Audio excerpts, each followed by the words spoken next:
Hola a todos, ¿cómo están? Espero que estén muy bien y bienvenidos a este nuevo video. Hoy les vengo a hablar de una historia que es considerada como la que marcó un antes y un después en todo lo que es el relato de fantasmas, e incluso puede considerarse como uno de los primeros relatos de terror psicológico o uno de los principales referentes de literatura de fantasmas, de apariciones, pero esto depende de la interpretación que le dé cada lector.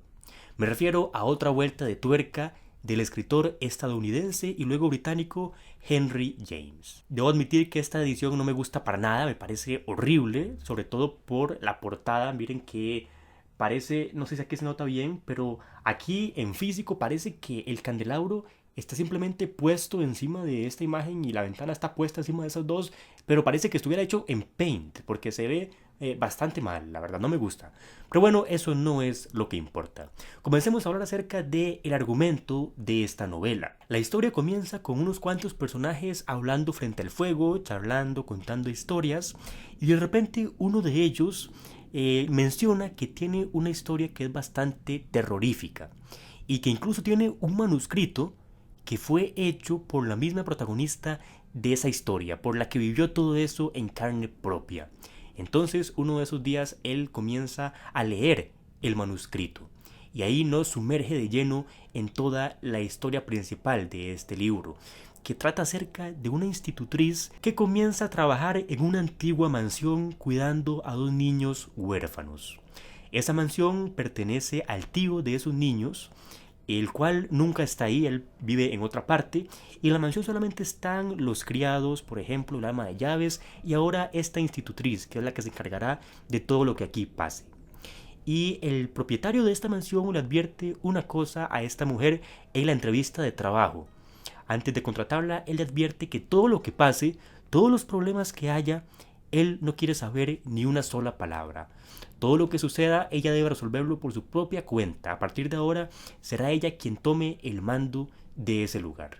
Al llegar a esta mansión ve que es muy bien recibida, tiene una muy buena relación con el ama de llaves y descubre que los niños son muy buenos, son tiernos, son inocentes, como se diría popularmente, parecen angelitos. Todo parece marchar bien, pero luego se va dando cuenta de que hay ciertas apariciones en esa mansión.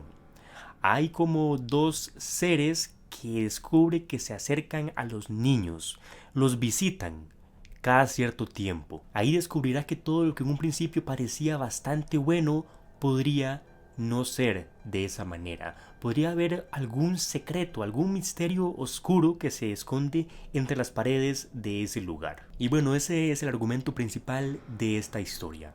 Ahora, si hablemos de los principales puntos negativos y positivos, empecemos por los aspectos positivos. El primero de ellos es que el escenario que crea es muy atrapante. Por ejemplo, todo este terror de este siglo, del siglo XIX, que es bastante romántico. Por ejemplo, las mansiones antiguas, ir caminando por un pasillo oscuro con candelas, con candelabros, todo este juego con las sombras, con parajes antiguos, con lugares desolados. Todo esto se va a ver reflejado en esta novela y para mí lo representa bastante bien. Nos sumerge en toda esa atmósfera que es los orígenes mismos de la novela de terror. Pero claro, este elemento por sí solo no haría destacar mucho a esta novela, porque podemos ver esos elementos en otras muchas historias de terror. Así que, ¿qué es lo que hace especial a Otra vuelta de tuerca? La obra posiblemente más conocida de Henry James. Lo mejor que tiene esta historia, y es algo que ya han repetido bastantes críticos a lo largo de los años,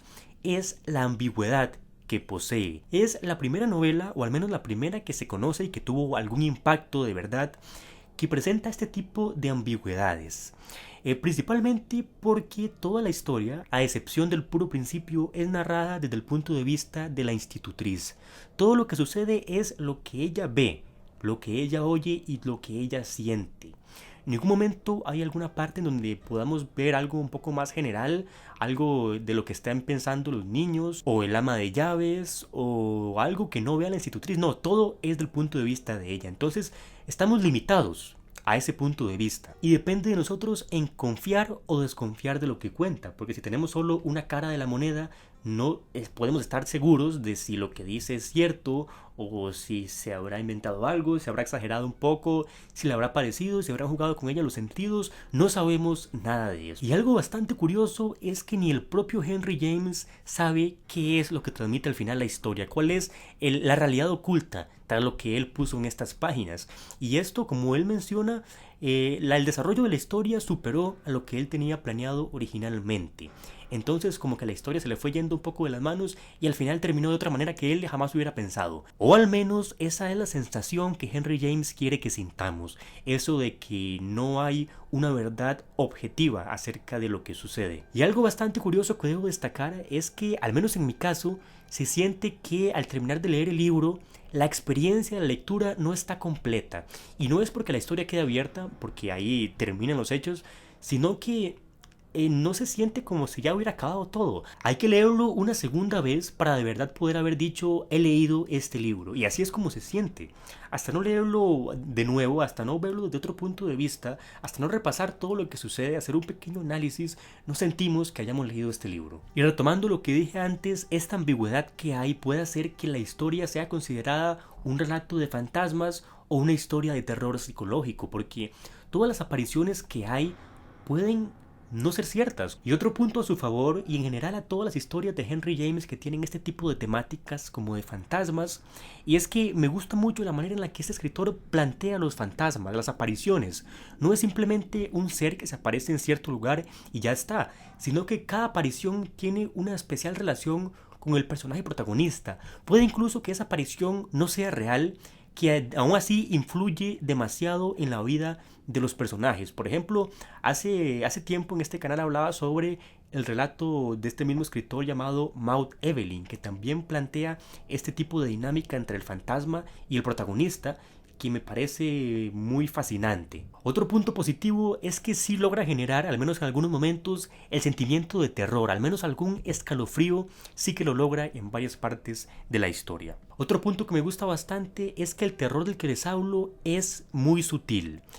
Ahora estamos acostumbrados a una literatura de terror que es bastante grotesca, que el personaje, esta aparición, el ser, el demonio o lo que sea que esté acechando, tiene impactos físicos, algunas veces en el mundo real de los protagonistas.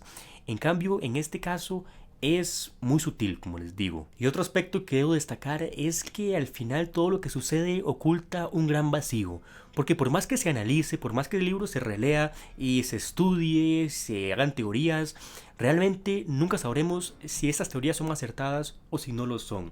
Lo que oculta es la interpretación que cada quien le dé. Hay un gran vacío, como yo mencionaba en el video de El Necronomicon, había una frase muy interesante que lo que decía era: no contiene su horror, pero contiene su ausencia, el cual es el único modo de su presencia. Y con esto se refiere a que, por ejemplo, en esta historia, si hubiera algo realmente detrás, le quitaría un poco la expectativa, toda la fuerza de esas interpretaciones que tiene cada lector, toda esa ambigüedad perdería un poco de su encanto. Y al no haber realmente nada, eso es en parte lo que hace que sea esta obra la mejor obra escrita por Henry James, bastante reconocida a nivel mundial. Y también debo mencionar el final que tiene, porque yo tenía ya una interpretación de los hechos, ya iba llegando al final, y luego la historia cierra de una manera bastante impactante, y no me lo esperaba, llegó a romper con el esquema que tenía, y ahora debo reestructurar la teoría para poder encajar ese último hecho, no sé realmente cómo interpretarlo, y en parte ese es el gran atractivo que tiene Otra Vuelta de Tuerca. Entre los temas de los que habla están, por ejemplo, principalmente la locura y la cordura, esta ambigüedad que hay entre estos dos conceptos, y hasta otros como la pérdida de la inocencia. Ahora hablemos acerca de lo negativo que tiene esta novela. Primero que todo, me parece que está narrada de una manera bastante extraña, y yo sé que en parte se puede deber a que Henry James quiere darnos a entender eso, a que tal vez la institutriz no está completamente cuerda, pero no me refiero a eso, me refiero a que, por ejemplo, estamos acostumbrados a leer que haya un guión y un diálogo, y luego cambie el reglón y haya otro guión y otro diálogo, y así vaya la conversación. En este caso no, hay como diálogos metidos en un mismo párrafo, pero aparte de eso hay como errores. Por ejemplo, se abre un signo de pregunta y no se cierra, y luego hay una exclamación en otra parte donde no se abre nunca, y hay varios errores que no sé si serán de la editorial, la traducción, o si es algo que Henry James quería darnos a entender. La verdad no estoy seguro, pero me inclino porque son errores de la traducción. Pero el principal punto negativo para mí es que, a pesar de que cuando se publicó tuvo una gran repercusión, esta la ha ido perdiendo con el paso de los años. Y esto se debe a que cuando se publicó este libro marcó el inicio de una serie de historias con este terror psicológico, con esta ambigüedad. Entonces incluso se hicieron historias mejores que esta y que igual contenían ese elemento de la ambigüedad, y esta fue quedando como un poco en el olvido. Entonces el aspecto que caracterizaba esta historia ha ido quedando opacado por otras más. Entonces puede que en este momento, si la lees, alguien que está acostumbrado a leer historias más actuales, no la vayas a disfrutar. Pero eso sí, hay que reconocerle que fue la primera de este tipo y que marcó un antes y un después, como dije al principio del video. En fin, esta historia me parece que es recomendable. Simplemente hay que tener en cuenta que fue publicada en 1898, por lo tanto hay que ver un poco el contexto, ver que fue la pionera en un tipo de historias, así que siempre eso hay que tenerlo muy en cuenta. En fin, no creo que sea imprescindible para un lector del terror, pero sí es necesaria si quieres conocer un poco el origen de todo lo que conocemos ahora. Pero bueno, comenten si están de acuerdo conmigo, si no lo están, por qué no lo están, y recomiéndenme más libros. También quiero decirles que posiblemente la otra semana haga un video que me han estado pidiendo prácticamente desde que inicié este canal, y es una lista con mis 10 libros favoritos de Stephen King. Muy pronto estará ese video. Nos vemos en el siguiente.